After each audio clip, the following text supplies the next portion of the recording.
Hi, welcome to HR Happy Hour Work Break. You are here live with Trish and Steve. Hey, Steve Bose. Hey, Trish, how are you? I'm good. How are you? I'm great. I really do. I feel good today. I like your shirt. I had a segment prepared for the shirt. We can talk about it or come We'll back talk to about it later then. I was just noticing I'm ultra casual in my old Epcot t-shirt, which I love, and wearing it in honor of Epcot that I miss very much, very, very much right now. But yeah. Someday I'll get to go back to my favorite place. No, I want to start first of all by talking about today, which is Juneteenth. For anyone who has not, oh, I'm getting a phone call. That's how you know it's live. I didn't turn off my phone. Decline.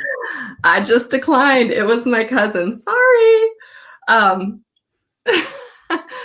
No, in all seriousness.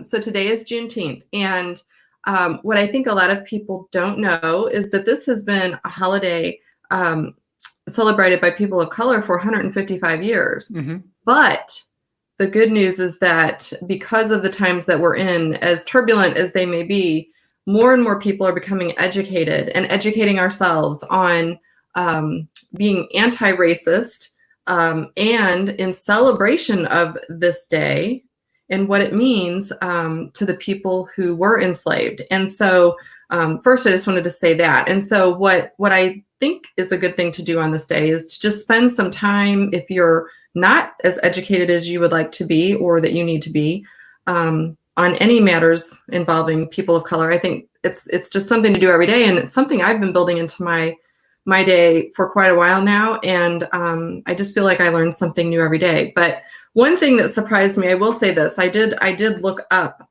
how far back Juneteenth actually went, which, like I mentioned, is 155 years, but this will maybe hit a chord with you, because you and I, years and years ago, when we first started speaking for the conference board, mm-hmm. were invited to go to Gettysburg for their leadership experience. And I was telling someone about that recently, where you really do a lot of studying in advance and about the battles that were fought at Gettysburg. And I had no idea how emotionally invested and how emotionally draining that experience would be.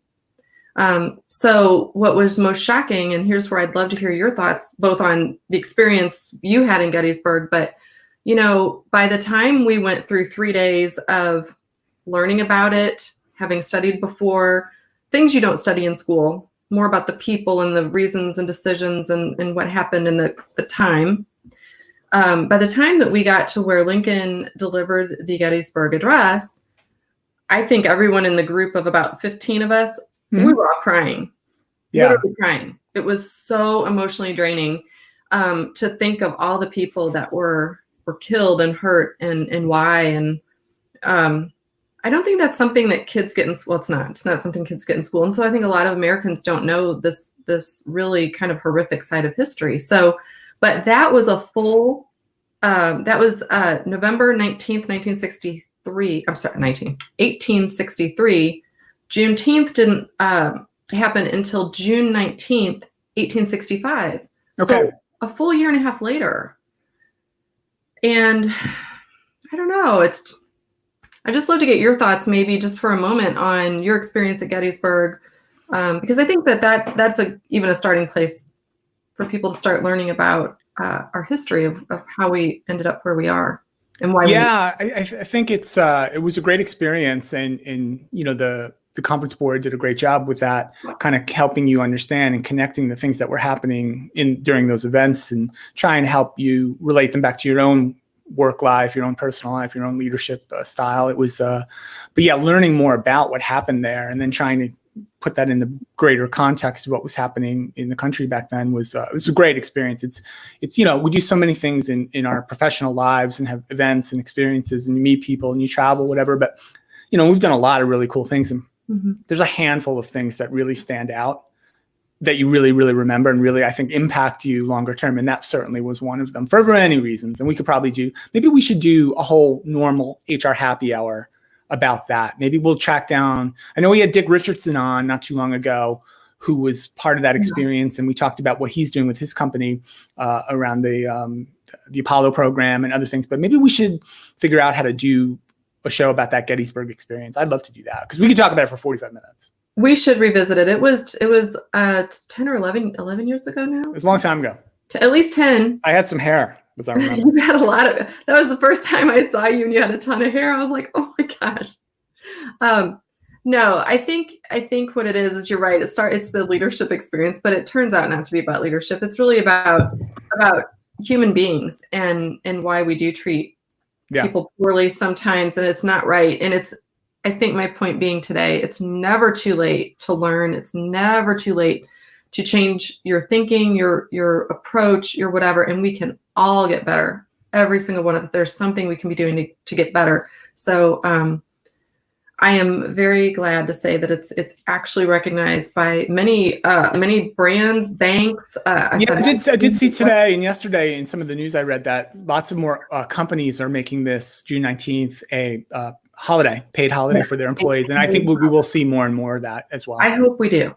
So to all of our friends who are people of color, I am very, very happy. So, it's one small step, right? But it's a step. So let's keep our momentum and encourage everyone to please take steps today. So I think you teased us yesterday that you had something you wanted to talk about. So well, I had a couple things, and I feel a little badly. I had a teaser yesterday about a big announcement. You did, yes. The teaser now is going to have to become a cliffhanger. Monday, I promise. Monday's the announcement. There's one thing just wasn't quite ready to go, and I've got to be a little careful about that. So Monday, I promise. Cliffhanger. Go ahead. I'm sitting here. My phone is now turned. The ringer's off, but my Roomba just alerted me that Lloyd Dobler, my Roomba, is stuck near a cliff. Talk about a cliffhanger. Nice. That really just means he's on a vent. So Monday's the big announcement, but I have a couple of other things. Certainly, we talked about Top Chef yesterday on the show, and I want to thank my friends at the Pack Your Knives podcast, by the way, who listened to the show and tweeted back at me, Kevin and Tom from Pack Your Knives. So thanks again, guys. The Top Chef finale was last night. It was phenomenal. I know you're not a Top Chef person. You're going to catch up. So you can. It was probably the best Top Chef finale ever. Like three great chefs, amazing food. I know you can't taste the food through the TV, but you felt like you could. It looked so amazing. They were cooking in Italy, so all the food was Italian food or Italian influence. So there was incredible pastas and vegetable dishes and meats and grills. Oh my God, it was amazing. Great finale. Congratulations to Chef Melissa King, who won. She was dominant. She was like the LeBron James of Top Chef this season, how good she was. But the others were great as well. And it was really one of her dishes was so good in the serving. Oh, it was her dessert. It was a kind of Hong Kong tea and tiramisu mashup because she was using Asian influences. Yeah, it was a dessert. It was a tiramisu, but it ate like a Hong Kong tea kind of a thing.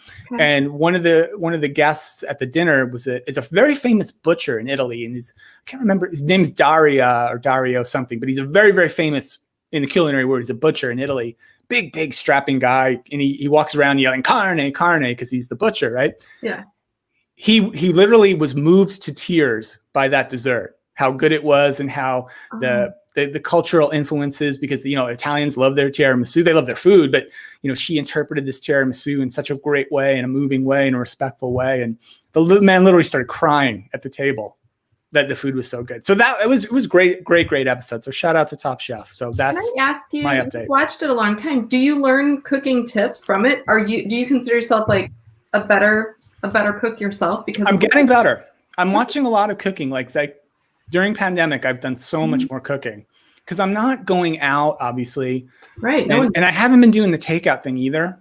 So I've been cooking every single day. And, we talked about Butcher Box a couple times on this show. So I've got meats coming in and been making really, really a lot of food. And I'm trying to get better. And I like it. And maybe, like I said, in the absence of sports, right, which is what I'd spend a lot of time watching, I'm replacing it with food shows. But anyway.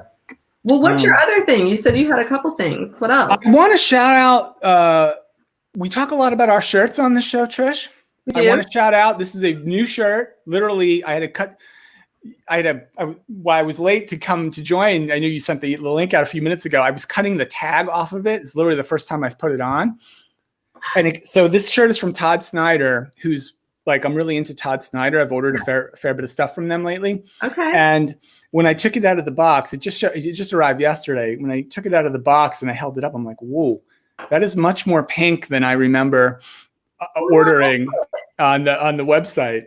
And I thought I was getting more of an orange, but it turns out this is a pink. It's the bright pink, like light terry cloth polo, which I've been trying to find forever. So boom, that's it. Shout out to Todd Snyder and my pink terry cloth polo shirt. I'm so happy with it.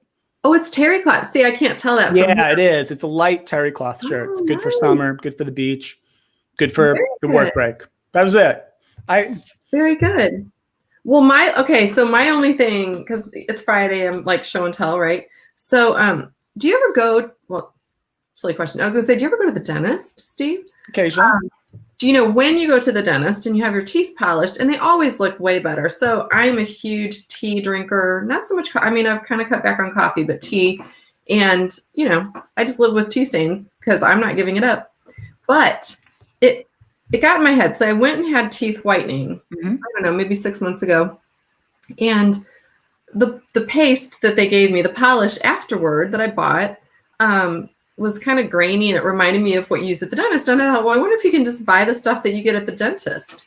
And so I went on Amazon, and look at that. You can get the little tooth polishes, right? I have a whole bunch of them. Everyone can see. There you go. I got a whole bag of them for like $6. Now, each one, you shouldn't use it every day, but each one, there's maybe three uses in each one. And then your teeth are totally white. So that's my tip. It's my tip for everybody. Go on Amazon or wherever you can find little actual dental tooth polish. And it comes in great flavors. I have raspberry and grape and mint and something else. Yeah. I had one other thing to mention before we head out to the weekend, Trish. Another bit of in our sad Big Brother news section of the show. Another sad one. Google News, like I told you, Google News figures out what you like, or at least what you read. So Google keeps hitting me up. Easy over there, Alexa. She just typed in again. Google keeps hitting me up with Big Brother news, and I had to click on this one today. Okay. Do you remember Jackson and Holly from last season? Yes. Showmance. Yeah, Mickey. No longer a showmance, no longer a mance of any kind. They have split up, and sadly, so it didn't work out for those kids. Made a good effort though. Had a lot of hopes for them. I feel like you're just dashing all hope I have for Big Brother. Yeah, he was. I don't like him very much though. He didn't seem like a very nice person. But if they've been together since last year, that's a whole year. So, yeah, I love seeing when those kinds of things work out. Did you, Cody and Jessica, who were on? Was it the year before? They are maybe 2 years ago. Yeah, I remember them. Yeah. They're expecting another baby. So there's some good news from Big Brother. Yeah. In our Big Brother. We'll save that for our Big Brother podcast. We should do that. Big Brother. There's a lot of those, by the way. And we need to be like the Knife Guys, right? Like we need the Pack Your Knives guys. I can't wait, by the way, for the Pack Your Knives recap podcast of the Top Chef finale. They usually takes them a day or two to produce that. And what if they mention you? Oh, let's hope. We'll see. Maybe we can get one of them on. These guys are huge sports writing stars, Trish. We'll get them on the happy hour. Kevin Arnovitz and Tom Haberstroh. So maybe I'll pitch them to come on our show sometime. I'll try. All right. That sounds good. Well, listen, hey, I think we should call it a day. I know I've got to get back to work. I know you do too. Thanks, everyone. You're making a big assumption there, Trish, but yes, I do. I mean, yes, of course. Of course you have work. I know I do. I can speak for me. No, it's been a good day. Not as busy, thank goodness, because it's been a really busy week. But yeah, great week. We started off the week with the great Supreme Court decision, right, about LGBTQ rights in the workplace, and we're ending it on June 19th as well. So it's been a good week. And thanks everybody for watching this, by the way. Holy cow. I know, it's been great. I feel like I've met so many people. So we have a lot of sort of the friends that we already had from some of the other things that we do, and so many new people. So shout out to all of you. Again, keep the ideas coming, because you definitely give me ideas of things to talk about, and just all the messages of encouragement are so welcome. So, I haven't gotten any of those. Okay, that's fine. really? No. All right, somebody tweet at Steve, DM. No, the Pack Your Knife guys did. There you go. I forgot All the about rest that. are coming to me. That's fine. All right. Well, listen, have a good weekend, everyone, and we will catch you back here on Monday. Bye, everyone.